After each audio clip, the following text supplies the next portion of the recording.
Hi, I'm Joshua Kirk. Like most of you all, I have been quarantined in my house for 2 straight months due to the deadly coronavirus pandemic. And believe me, it hasn't been easy. From the craziness of having to do all of my work from home to the devastating reports on the daily news of all the deaths and cases from COVID-19. These uncertain times are a lot to take in. However, I have found many ways to cope with the constant darkness of the new normal. One of those ways is through listening to music. Music has always helped me through many hard times in my life, but it may be at its most effective for me during the pandemic. I'm now going to discuss the different ways in which I listen to music in quarantine, as well as 5 albums that have helped me get through quarantine. One cool thing I've discovered recently is how I can listen to Pandora during mealtime so that I can listen to music while I eat instead of watching TV. Since the news can be a little depressing to watch these days, putting music on in the background helps make my lunches and dinners much more pleasant for me and my parents. I enjoy playing Pandora because this is a chance to expose my parents to the music I enjoy that they don't always get to hear. Also, since I have such an eclectic music taste, my music choices on Pandora have ranged from a variety of artists like Dr. Dog, Radiohead, Tame Impala, Elliott Smith, Bright Eyes, Modest Mouse, Kendrick Lamar, and most recently, King Cruel. I also have more time to listen to vinyl, which I am very excited about because I think that vinyl is the absolute best way to give myself the listening pleasure of music. Vinyl has always been superior to CDs or streaming services in my opinion, so I am grateful to have all this extra time to appreciate its beauty. I've been listening to vinyls I bought within the last 6 months, as well as some I picked up a year or two ago at a favorite record store. I also have been able to purchase some vinyl online and have it delivered since my favorite record stores, the Soundgarden in Baltimore and Ka-Chunk in Annapolis, are closed right now. However, the main thing I want to share with you is 5 albums, 4 new and 1 old, that have helped me deal with the uncertainty that COVID-19 or the current election cycle are bringing to daily life. The first album I want to discuss is Brave Faces Everyone by the emo and pop-punk band Spanish Love Songs.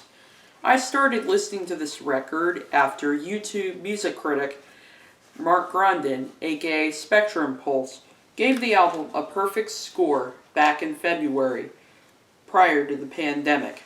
Right out of the gate, I was blown away by the emotional potency of the lyrics and Dylan Slocum's emotive singing, the killer production, and its consistent flow from start to finish. As you can see, I own this album on vinyl now because I ordered it off of Amazon. I listened to it on vinyl for the first time last weekend, and I played it loud. And I mean really loud. So loud, in fact, that my mom actually came into my room telling me to turn it down a little. I played it loud, though, because I really felt full emotional effect when I did. Normally, when I listen to an album, I usually don't play it very loud, but because this album was so good, I cranked up the volume with enthusiasm, and yes, I did turn it down a little at the request of my mother. This is likely my favorite album of 2020 so far. The second album I want to discuss is an older one that I am actually revisiting for the first time in over 2 years, and that album is I'm Wide Awake It's Morning by the famed indie folk and emo band Bright Eyes, whose frontman, Connor Oberst, is practically a household name in the indie scene. He has such a distinctively fidgety voice that often that only makes his often dark and insecure lyrics that much more powerful, especially at the end of most of Wide Awake's standout tracks like Old Soul Song, Road to Joy, or Train Underwater. Like most people, my favorite Bright Eyes albums are the ones where they really hit their creative peak, like Lifted and I'm Wide Awake It's Morning. These are the two records that everyone considers to be their masterpieces. This album is likely to be their most accessible and least disorienting to date, but that's what makes it so emotionally potent, in my opinion. Now that I am revisiting Conor Oberst's music with fresh ears, I only appreciate his lyrical chops that much more. The third album I want to discuss is one that came out a month ago as the pandemic continued to wreak havoc. That album is Song for Our Daughter by the English singer-songwriter Laura Marling. A fun little tidbit about this album is that Laura actually planned to release it in August of 2020. However, she ended up releasing it early on April 10th, 2020. Even though the record was released in early April, I didn't get to listen to it until the end of April. Upon listening to it for the first time, I immediately felt the comforting embrace of her heartfelt folk songs come over me. The record itself is a loose concept album dedicated to a fictional daughter. In an interview with CNN, Laura stated that the title was inspired by the Maya Angelou novel Letters to My Daughter, and made it with the intention to prepare her future daughter to fight her battles well and with dignity. I think the album very much illustrates that concept very well through some strong songwriting and poignant singing that never fails to tug at my heartstrings. The fourth album I want to mention is another surprise album release, and one that I've been looking forward to for at least half a decade. It's called Fetch the Bolt Cutters, and it's the latest album from singer-songwriter Fiona Apple. There was definitely a time in my life when I was obsessed with Fiona's discography, and even when I cooled down on her music as I got older, I waited patiently for her to follow up her excellent 2012 album, The Idler Wheel. What I got out of the actual record may be my second favorite album of 2020 so far. On the album, Fiona Apple goes in deep about what it's like to be a woman in a burning and chaotic society, so there definitely is some relevance to the current Me Too movement that started in 2017. This results in some of her most uncomfortably personal writing to date, and that's a huge compliment to her. In terms of sound, the album has been described by many critics who, of course, love the album as percussive, which may make you think of music you could dance to in the club. Instead, the percussive sound is incredibly chaotic, raw, and psychologically mind-bending, as is her poetry, making it very comparable to the odd sounds of an artist like Tom Waits, which is a major compliment because for the last 6 years I've had a real soft spot for Tom Waits' music, and his very unique voice and writing style, and the very crazy off-kilter sounds that he often works with. Even though plenty of other music helped me power through these strange times, this is one particular album that made my quarantine from COVID-19 that much more memorable and thus a lot better. Fiona Apple has made easily her best album yet, even after over 25 years of making music. It's fun, sad, hilarious, just beautiful, unsettling, ferocious, menacing, and unpredictable all at the same time. An album this cathartic and potent was something I desperately needed in 2020, and I'm glad that it's finally here for me to cherish. Fun fact, since I love this album so much, I've been telling my parents about this album ever since it came out on April 17th, 2020. I also can't wait for the vinyl to come out, so that way I can crank up this bad boy and enjoy every moment of it.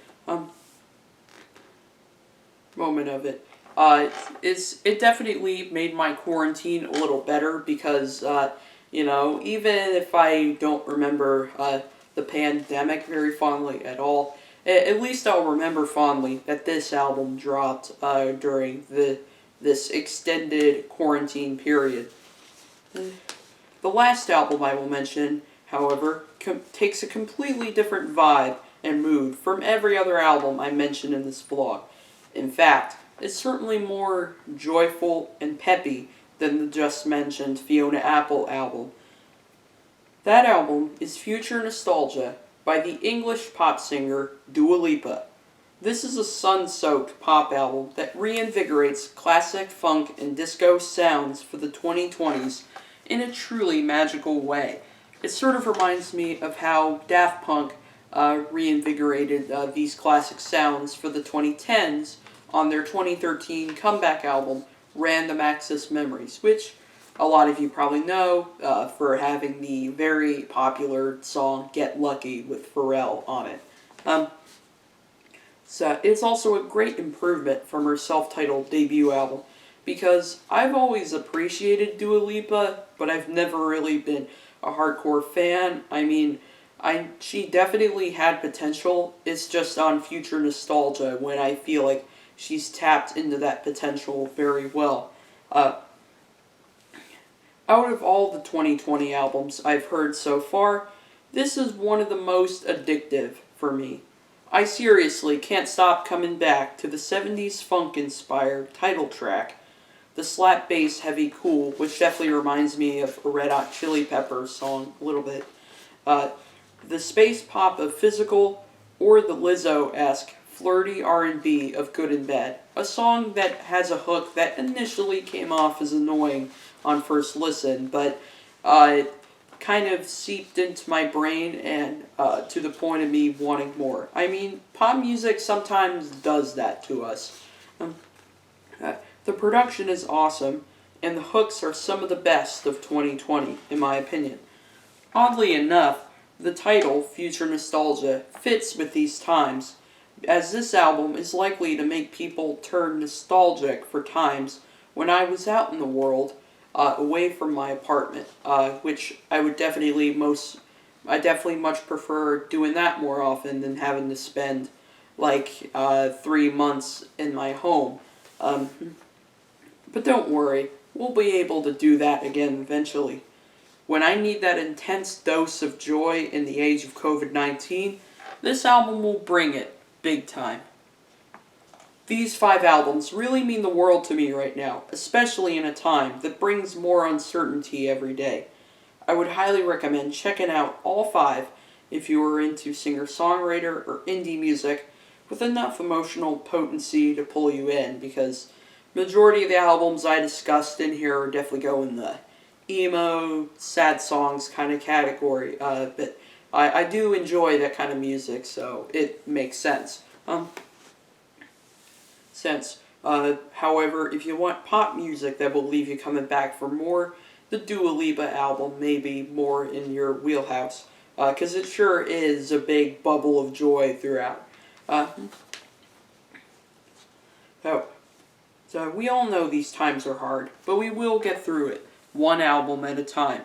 Trust me, it's very unfortunate that we have to stay at home for another several weeks. For me, it's unfortunate that I can't have the campus experience or interact with my friends in a way that doesn't involve using Zoom or FaceTime or something like that. I would definitely much rather be in that scenario, but due to the pandemic, we all have to keep ourselves safe and utilize social distancing procedures. However, all we can do is focus on the positives in life and let great music guide us through. I mean, if you're feeling sad or depressed or angry about what's happening right now, you're only torturing yourself by letting those negative emotions take you over. So find something to be grateful for, whether it's people who love you very much, or maybe even a nice house, or more time to do things like binge watching Tiger King, or something like that. And you can just let music guide you through. So for me, the one thing I'm most grateful for right now is definitely music. In the words of Spanish love songs lead singer Dylan Slocum, brave faces, everyone.